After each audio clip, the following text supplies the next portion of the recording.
আমরা সবাই জানি কি রাধারানীর মাকে জানা আছে কি কৃত্তিদা,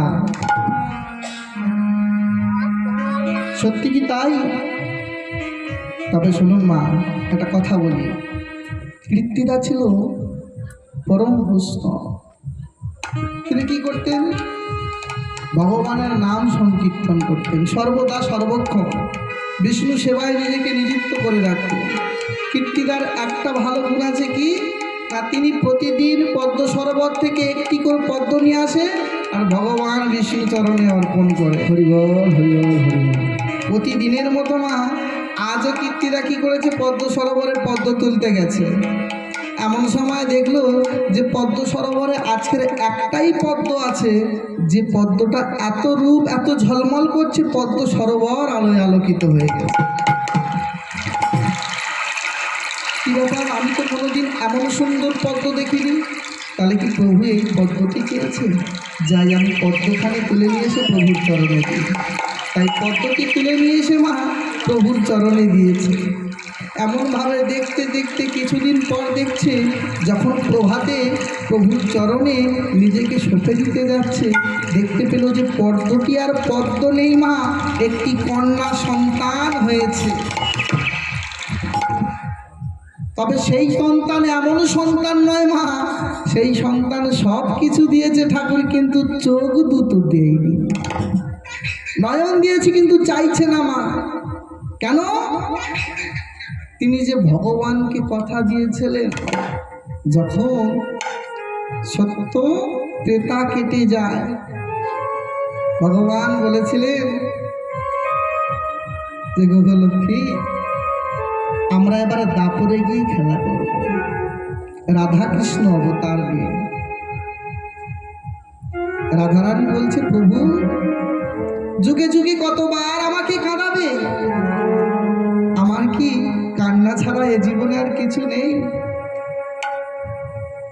তবে একটা কথা, আমি তোমার কথা মতো তোমার সাথে যাব, কিন্তু আমি নয়ন মিলে যদি না তোমায় দেখতে পাই, তাহলে নয়ন আমি কোনোদিন মিলব না। প্রভু বললেন বেশ। তাই যখন জন্মেছে মা, নয়ন খানি আর মিলল না। ওদিকে কৃত্তিদার বান্ধবী হচ্ছে যশোমতী। বন্ধুর কন্যা সন্তান হয়েছে, কিন্তু নয়ন মেলে চাইছে না, একবার দেখার জন্য মনটা চঞ্চল হয়েছে, কীর্তিদার বাড়িতে ছুটে আসবে। তখন ওদিকে গোপাল সে কি করেছে, মার আঁচলখানি ধরে টানছে। মা, ও মা, তুমি কোথায় যাচ্ছ? আমি তো যাব, আমি না গেলে যে কিছু হবে না। মা বলছে, তুই না গেলে কিছু হবে না মানে? আমি তোকে নিয়ে যেতে পারবো না, আমি যাবো আর চলে আসবো, কেনই বা তুই যাবি? বলছে, মা আমি যাব, আমি তোমার কোনো কথা শুনবো না, আমি যাবই ওখানে। এত পাগড়া পাগড়ি করছে মা মাকে নিয়ে, বাচ্চা ছেলে তো পাহা। মা বলছে, ঠিক আছে আমি তোকে নিয়ে যাচ্ছি বাবা, তবে শুনেছি ওই কীর্তিদার নাকি এখনো নয়ন মেলে দেখেনি, যদি ওর ছোঁয়া লেগে তোর কিছু হয়ে যায়, তাই তুই বাইরে থাকবি, আমি এক ছুটে দেখে আর চলে আসবো। আচ্ছা মা বেশ, তাই তো নিয়ে চলো, আমি যাব সেখানে। মা মায়ের কোলে ছেড়ে আজ ভগবান কি করছে, রাধারানীকে দেখতে যাচ্ছে। যখনই কীর্তিদার বাড়ির সম্মুখে এসেছে, তখন ভগবান কি করলেন গো মা, মায়ের ওই গজমতির হার সেটা টান দিয়ে ছিঁড়ে দিয়েছে।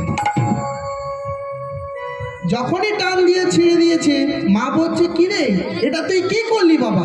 এই মালাটা খালি তুই ছিঁড়ে দিলি, আমি যে এটা দেবো বলে এসেছি রাধারানীকে।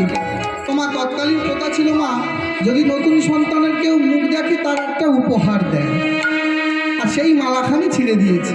আর যখন মালার ওই পুঁথিখানি গুঁড়োতে যাচ্ছে মা আমার, তখন গোপাল কি করলো, ছুটে গিয়ে রাধারানীকে দেখবো বলে গিয়েছে। আর যখনই গিয়ে রাধা বলে হাত দিয়েছে গায়ে মা, তখনই নয়নখানি মেলেছে।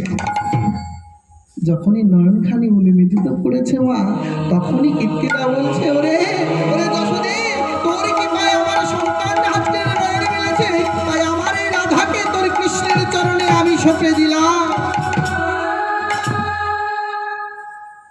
এই রাধা কৃষ্ণের মিলিত তনু গৌর হরি আমাদের সচি গর্ভ সিন্ধু মাঝে যোগী যারে যোগে পায় না, সাধকে যারে সাধনে পায় না, জ্ঞানী যারে গানে পায় না, সেই জ্ঞানাদিত ধন, সেই যোগাদিত ধন আজ উদয় হয়েছেন কোথায়?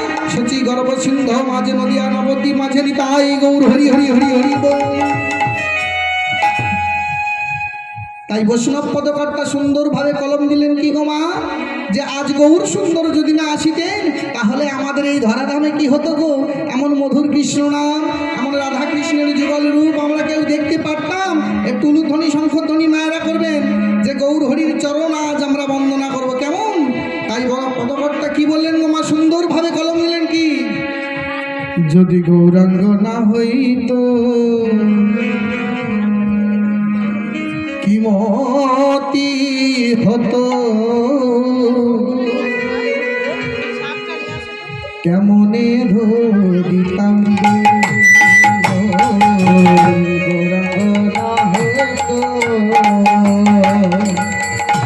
মতি হতো,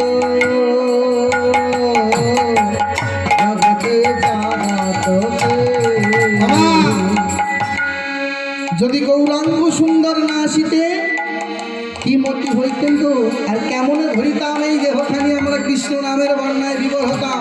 পদকর্তা বলছে তোমরা সবাই মিলে দুটি বাহু তুলে কৃষ্ণ নাম করো।